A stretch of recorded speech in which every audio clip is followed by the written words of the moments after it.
Hello friends, YouTube team ने recently अपने UI में एक अपडेट किया है। जो व्यू काउंट है और जो लाइक काउंट है आजकल वो एक एनिमेशन के साथ चेंज होते हैं। यहाँ पर मैंने उस एनिमेशन की रिकॉर्डिंग कर रखी है। आप सिंपली ये जो लाइक काउंट है आप इस पे फोकस करना। मैं इस वीडियो को थोड़ा फॉरवर्ड करता हूँ और आप देखोगे कि ये जो लाइक काउंट है ये एक एनिमेशन के साथ चेंज हो रहा है। सो आज के वीडियो में हम इसी एनिमेशन को इम्प्लीमेंट करेंगे using React.js। So without wasting time चलिए हम शुरू करते हैं। तो सबसे पहले हम इस एनिमेशन को ब्रेक डाउन कर लेते हैं। पहले हम देखते हैं कि ये एनिमेशन हो कैसे रहा है। सो मैं सिंपली इस वीडियो को थोड़ा पीछे करता हूँ और अब हम इस एनिमेशन को देखते हैं। सो बेसिकली यहाँ पे जो नंबर्स हैं वो नीचे से ऊपर की तरफ आ रहे हैं। इससे मुझे ये समझ में आ रहा है कि YouTube टीम ने एक कॉलम लेआउट क्रिएट कर रखा है जहां पर 0 से लेके 9 तक के नंबर्स हैं और वो सिंपली उसी लेआउट को एनिमेट कर रहे हैं। इसको हम एक ड्राइंग से समझते हैं। यहाँ पर मैंने इस एनिमेशन को ब्रेक डाउन कर रखा है। सो बेसिकली YouTube टीम के पास कुछ ऐसा कॉलम लेआउट होगा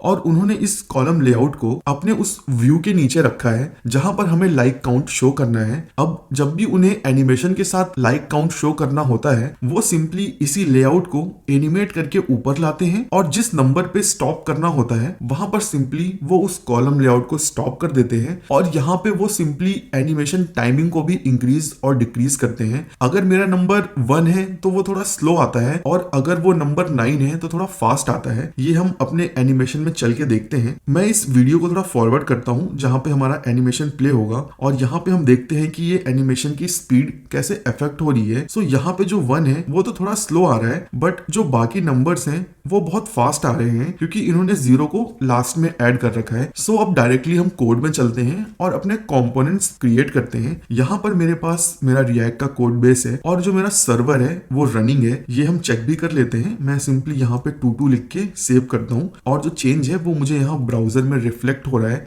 सो अब हम सबसे पहले कंपोनेंट्स ब्रेक डाउन कर लेते हैं कि मैं कितने कंपोनेंट्स क्रिएट करूंगा। उसके लिए हम चलते हैं अपनी ड्राइंग में। सो बेसिकली मैं एक कंपोनेंट क्रिएट करूंगा जो कि ये स्टेपर कंपोनेंट होगा जिसका काम होगा 0 से लेके 9 तक के नंबर्स को प्रिंट करना कॉलम वाइज। और एक दूसरा कंपोनेंट होगा जो रिस्पॉन्सिबल होगा इस कंपोनेंट को कंज्यूम करने के लिए और सिंपली वो नंबर शो करने के लिए जो मुझे यूआई पे दिखाना है। तो चलिए सबसे पहले मैं अपना ये ब्लू वाला कंपोनेंट क्रिएट कर लेता हूँ। इसको मैं नाम दूंगा स्टेपर। तो हम अपने कोड बेस में चलते हैं। मैं अपना फाइल एक्सप्लोरर खोलता हूँ और सिंपली यहाँ पे मैं एक फाइल क्रिएट करता हूँ stepper.js और इस फाइल व्यूअर को अब मैं बंद कर देता हूँ सो दैट मेरे पास थोड़ा ज्यादा स्पेस हो कोड लिखने के लिए। अब सिंपली मैं यहाँ पे एक फंक्शन क्रिएट करता हूं और इसे मैं नाम दे देता हूं स्टेपर और साथ साथ मैं इस फंक्शन को एक्सपोर्ट भी कर देता हूं। यहां पे मैं सिंपली डिफॉल्ट एक्सपोर्ट करूंगा, एक्सपोर्ट डिफॉल्ट स्टेपर। अब डिफॉल्ट एक्सपोर्ट करने का ये फायदा होता है कि जो भी यूजर या जो भी कंज्यूमर इस कंपोनेंट को इंपोर्ट करेगा वो इसका कुछ भी नाम रख सकता है। सो मुझे ये एक बहुत ही अच्छी फंक्शनैलिटी लगती है। अब इस स्टेपर में मुझे सिंपली JSX रिटर्न करना है। मैं सिंपली एक रूट एलिमेंट सबसे पहले रिटर्न कर देता हूं। अब मुझे एक एरे चाहिए जिसमें मैं सिंपली मैप चला के ये सारे एलिमेंट्स को रिटर्न कर सकूं। सो सिंपली मैं यहाँ पे एक एरे क्रिएट कर लेता हूं और मैं एरे के फ्रॉम मेथड का यूज करूंगा सिंपली एक एरे क्रिएट करने के लिए। और यहाँ पे हम न्यू एरे से एक एरे क्रिएट कर लेते हैं और यहाँ पे मैं 10 डाल देता हूँ क्योंकि मुझे 0 से 9 तक के नंबर्स चाहिए। और सिंपली अब हम इस एरे पे मैप चलाएंगे array.map और यहाँ पे इस मैप फंक्शन में मुझे एक फंक्शन एज एन कॉलबैक पास करना होगा तो हम वो भी कर देते हैं। और इस कॉलबैक फंक्शन में एज एन आर्ग्यूमेंट मुझे एलिमेंट और इंडेक्स मिलेगा। अब इस एलिमेंट से मुझे कोई मतलब नहीं है ये एलिमेंट क्या हो, कोई फर्क नहीं पड़ता। मैं सिंपली इस इंडेक्स का यूज करूंगा वैल्यूज को शो करने के लिए। सो यहाँ पे सिंपली मैं रिटर्न कर देता हूँ स्पैन और यहाँ पे की में रख लेता हूँ इंडेक्स। अगर जो मेरी लिस्ट है उसमें कोई मॉडिफिकेशन नहीं हो रहा है तो हम सिंपली इंडेक्स को एज अ की यूज कर सकते हैं, इसमें कोई हार्म नहीं है। बट अगर मेरी ये लिस्ट मॉडिफाई हो रही होती तब मुझे कोई यूनिक आईडी यूज करनी पड़ती। बट अभी इस यूज केस में इंडेक्स एज अ की इज कंप्लीटली फाइन और जो वैल्यू है वो मैं सिंपली यहाँ पे इंडेक्स डाल देता हूँ। तो इस मोमेंट में हमारा स्टेपर कंपोनेंट रेडी है। चलिए अब इसको यूआई पे ऐड करके चेक कर लेते हैं कि हमारा ये कंपोनेंट काम कर रहा है कि नहीं। मैं सिंपली अपने ऐप कंपोनेंट में इस स्टेपर कंपोनेंट को इंपोर्ट करता हूँ और सिंपली इस H1 के नीचे ही इसको ऐड कर देते हैं और ब्राउजर और मुझे यहाँ पर मेरा स्टेपर कंपोनेंट देखने को मिल रहा है। अभी ये रो वाइज है, मुझे इसे कॉलम वाइज करना पड़ेगा। सो उसके लिए मैं सिंपली जो हमारा रूट एलिमेंट है उस पर मैं एक क्लास असाइन कर देता हूँ स्टेपर, और जो अंदर स्पैन है उसमें भी मैं एक क्लास नेम असाइन कर देता हूँ। यहाँ पे मैं सिंपली क्लास नेम कर देता हूँ स्टेपर वैल्यू, ठीक है। और जो स्टाइल है, अभी के लिए मैं सारी स्टाइल्स को एक ही जगह रखता हूँ। सिंपली मैं app.css में सारी CSS लिख देता हूँ, और यहाँ पे मैं स्टेपर क्लास पे डिस्प्ले फ्लेक्स कर देता हूँ, और जो डायरेक्शन है उसको मैं कर देता हूँ column wise, flex direction column. तो यहाँ पे मेरे पास एक कॉलम रेडी है। सो इस टाइम पे जो हमारा ब्लू कंपोनेंट है वो रेडी है, और ये ब्लू कंपोनेंट है मेरा ये वाला कंपोनेंट। सो चलिए अब मैं ये ग्रीन कंपोनेंट क्रिएट करता हूँ, और इस ग्रीन कंपोनेंट को मैं नाम दूंगा ओडोमीटर, बिकॉज ये जो एनिमेशन होता है इसको हम ओडोमीटर एनिमेशन बोलते हैं। तो मैं सिंपली अपने कोड में आता हूँ और इस फाइल को मैं नाम दूंगा odometer.js, और इस ओडोमीटर फाइल में सिंपली मैं अगेन वही काम करूंगा, एक फंक्शन क्रिएट करूंगा ओडोमीटर नाम से, और सबसे पहले मैं इस फंक्शन को एक्सपोर्ट करूंगा, एक्सपोर्ट डिफॉल्ट ओडोमीटर, ठीक है। अभी मेरा एक कंपोनेंट रेडी है। अभी मुझे यहाँ पे सिंपली एक रूट एलिमेंट रिटर्न करना पड़ेगा, तो मैं सिंपली div रिटर्न कर देता हूँ, और इसमें हम एक क्लास भी असाइन कर देते हैं, क्लास नेम ओडोमीटर, ठीक है। अब चल के हम इस ओडोमीटर कंपोनेंट की कुछ स्टाइलिंग कर देते हैं। सबसे पहले तो मैं इस ओडोमीटर कंपोनेंट को UI पे ऐड करता हूँ, इंपोर्ट ओडोमीटर, और इस स्टेपर कंपोनेंट को अब हटा देते हैं, क्योंकि ये स्टेपर कंपोनेंट हम यूज करेंगे अपने इस ओडोमीटर कंपोनेंट के अंदर। और मैं सिंपली स्टेपर की जगह ओडोमीटर को यहाँ रेंडर कर देता हूँ, और थोड़ी स्टाइलिंग कर देते हैं। CSS में चलते हैं, डॉट ओडोमीटर, यहाँ पे मैं विड्थ दे देता हूँ 200 पिक्सल। अभी के लिए हार्ड कोडेड रखते हैं, जस्ट देखने के लिए कि हाँ हमारा UI सही बन रहा है। 100 पिक्सल, और बैकग्राउंड दे देते हैं कुछ भी, लाइट कोरल कर देते हैं। तो यहाँ पे मेरा ओडोमीटर कंपोनेंट UI पे बन रहा है, जैसे कि आप यहाँ पे देख रहे हो।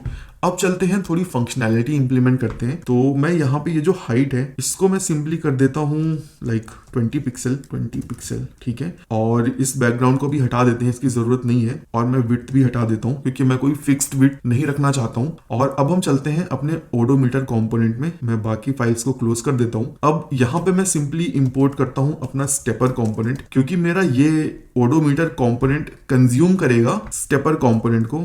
इंपोर्ट स्टेपर फ्रॉम स्टेपर, ठीक है। यहाँ पे मेरा स्टेपर कंपोनेंट आ गया है, और इसको मैं यहाँ पे ऐड करके चेक भी कर लेता हूँ। तो यहाँ पे मेरा स्टेपर कंपोनेंट एकदम सही चल रहा है। सो अब ये जो ओडोमीटर कंपोनेंट है ये एज अ प्रॉप एक नंबर को रिसीव करेगा, और उसी नंबर को हमें एनिमेशन के साथ शो करना है। सो चलिए मैं यहाँ पे ओडोमीटर में एक नंबर को एज अ प्रॉप रिसीव करता हूँ, और सिंपली पहले इस नंबर को UI पे ऐड करके चेक करते हैं कि हाँ ये नंबर UI पे सही वर्क कर रहा है। मैं इस ओडोमीटर कंपोनेंट में नंबर एज अ प्रॉप भेज देता हूँ। यहाँ पे मैं 0, 6, 4 और 2 को भेज देता हूँ, एज अ स्ट्रिंग भेज देते हैं, ठीक है। तो यहाँ पे जो नंबर मैंने भेजा वो मुझे UI पे देखने को मिल जा रहा है। और अभी हम अपने ओडोमीटर कंपोनेंट में वापस चलते हैं। सो अभी मुझे यहाँ पे क्या करना है कि जो मेरा स्टेपर कंपोनेंट है उसको मुझे हर नंबर के लिए क्रिएट करना है। फॉर एग्जांपल 0 के लिए मुझे एक स्टेपर कंपोनेंट चाहिए, 6 के लिए मुझे एक अलग चाहिए, 5 के लिए अलग, और 2 के लिए अलग, सो दैट मैं उन चारों स्टेपर्स को इंडिविजुअली एनिमेट करा सकूं। सो उसके लिए मुझे क्या करना है, मुझे सिंपली एक एरे चाहिए, और वो एरे मैं कैसे क्रिएट करूंगा, सिंपली इस नंबर प्रॉप का यूज करके।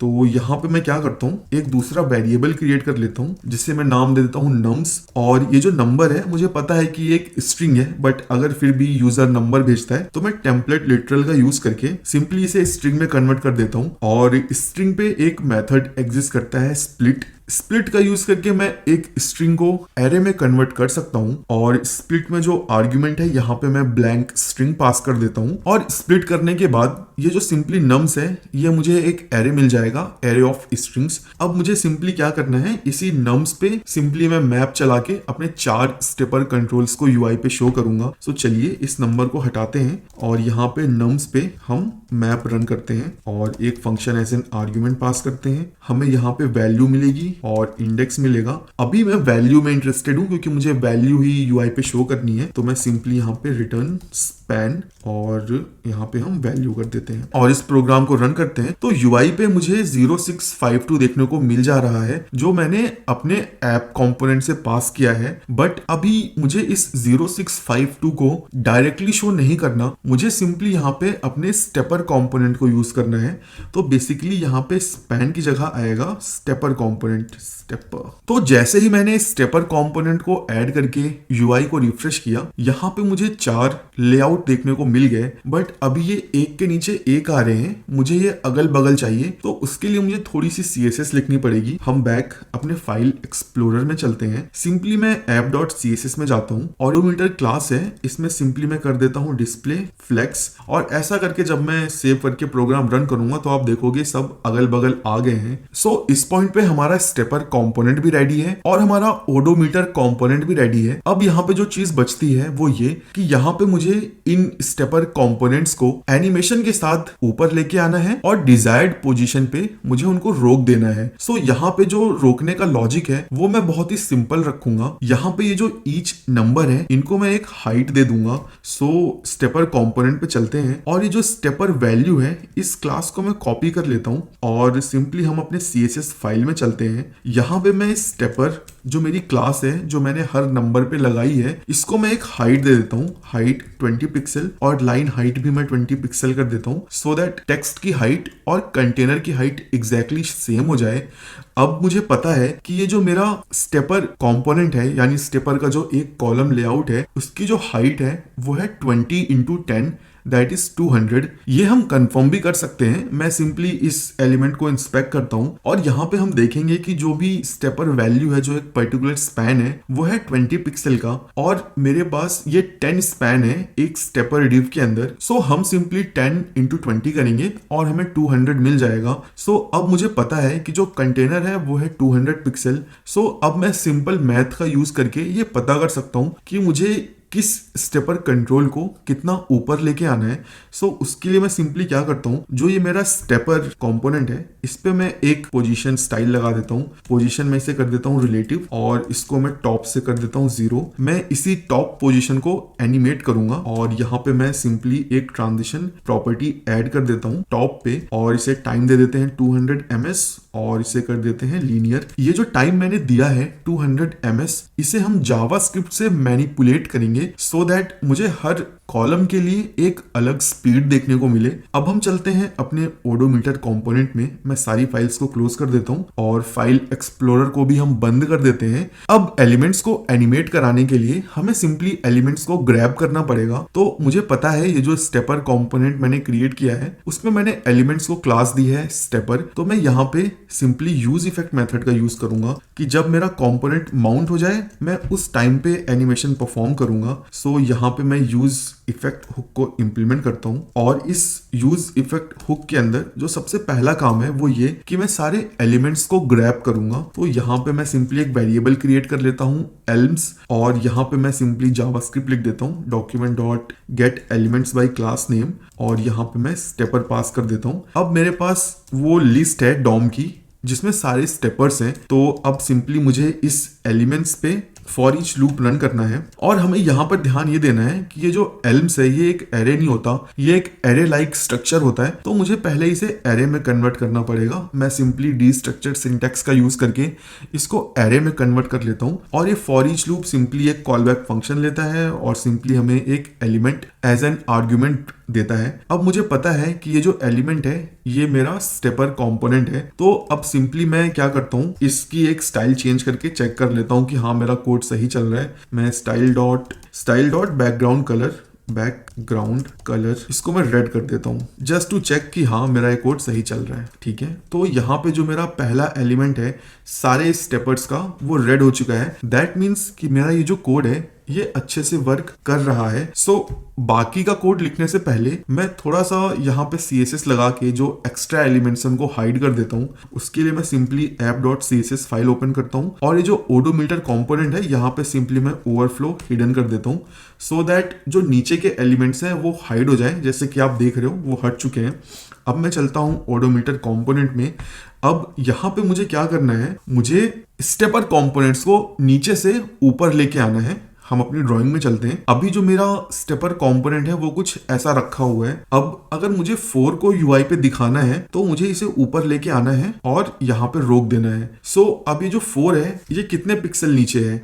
सो बेसिकली जो इनिशियल पोजीशन है हमारी उसमें टॉप है हमारा 0 और ये जो हर एलिमेंट है उनकी हाइट हमने क्या रखी है 20। तो ये जो 0 है ये खत्म कहाँ हो रहा होगा 20 पे, और ये जो 1 है ये भी है 20, तो ये खत्म कहाँ पे हो रहा होगा 40 पे, और ये जो 2 है ये कहाँ खत्म हो रहा होगा 60 पे। यहाँ पे मैं 60 लिख देता हूँ। सो बेसिकली जो हर एलिमेंट है वो 20 पिक्सल उसकी हाइट है। तो अगर मुझे 4 को यहाँ पे लेके आना है तो मैं सिंपली कर सकता हूँ लाइक 20 इंटू 4, उससे मुझे 40 पिक्सल मिल जाएगा और मैं सिंपली -40 पिक्सल कर दूंगा सो दैट जो मेरा स्टेपर कंपोनेंट है वो -40 पिक्सल ऊपर चला जाए। तो सिंपली हम यहाँ पे यही मैथ यूज करेंगे। मैं सिंपली यहाँ पे करूंगा element dot style dot top is equal to, यहाँ पे मैं टेम्पलेट लिटरल का यूज करूंगा और सबसे पहले मैं माइनस लगा दूंगा क्योंकि मुझे ऊपर लेके जाना है, और यहाँ पे मैं सिंपली करूंगा 20 इंटू वो नंबर जो मुझे ऊपर लेके आना है। बट इस मोमेंट पे तो मुझे पता ही नहीं कि मैं किस नंबर को ऊपर लेके आ रहा हूँ। सो इसके लिए मुझे यहाँ पे एक थोड़ा सा चेंज और करना पड़ेगा। ये जो स्टेपर कंपोनेंट है यहाँ पे जो नंबर है वो मुझे एज अ प्रॉप इसको भेजना पड़ेगा सो दैट मैं आइडेंटिफाई भी तो कर सकूं कि मुझे किस नंबर को ऊपर लेके आना है। तो मैं इस स्टेपर में नम करके एक प्रॉप पास कर देता हूँ और ये नम वो नंबर है जिसको मुझे ऊपर लेके आना है। और इस स्टेपर कंपोनेंट में हम चलते हैं, एज अ प्रॉप मुझे नम मिल जाएगा और सिंपली यहाँ पे मैं डेटा एट्रीब्यूट्स का यूज करूंगा बिकॉज ऑडोमीटर कंपोनेंट में मैं इस स्टेपर को जावास्क्रिप्ट के थ्रू एक्सेस कर रहा हूं। तो मैं सिंपली यहाँ पे करता हूँ डेटा डॉट नम और इज इक्वल टू नम, और इस डेटा नम को हम एक्सेस करेंगे अपने ओडोमीटर कंपोनेंट में।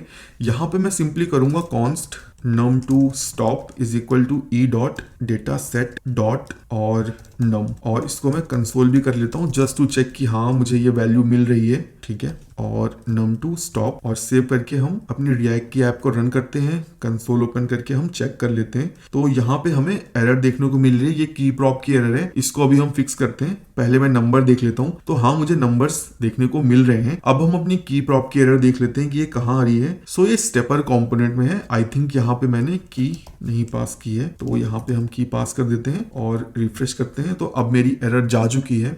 अभी मैं कंसोल में चलता हूँ तो अब मुझे पता चल चुका है कि मुझे किस नंबर पे स्टॉप करना है। तो मैं सिंपली इस कंसोल को बंद करता हूँ और यहाँ पे हम वापस कोड में आते हैं और यहाँ पे मैं simply 20 into num to stop कर देता हूँ। अभी ये जो num to स्टॉप है ये एक स्ट्रिंग वैल्यू है, मुझे इसे पार्स इंट करना पड़ेगा सो दैट ये नंबर में कन्वर्ट हो जाए। और यहाँ पे मुझे एरर आ रही है क्योंकि मैंने थोड़ा टाइपो कर दिया है, पार्स इंट। ठीक है, और इसे सेव करते हैं, रिफ्रेश करते हैं। तो अभी ये मेरा एनिमेट होके ऊपर नहीं गया है। सो अब हमें ये डिबग करना पड़ेगा कि ये वैल्यू काम क्यों नहीं कर रही है।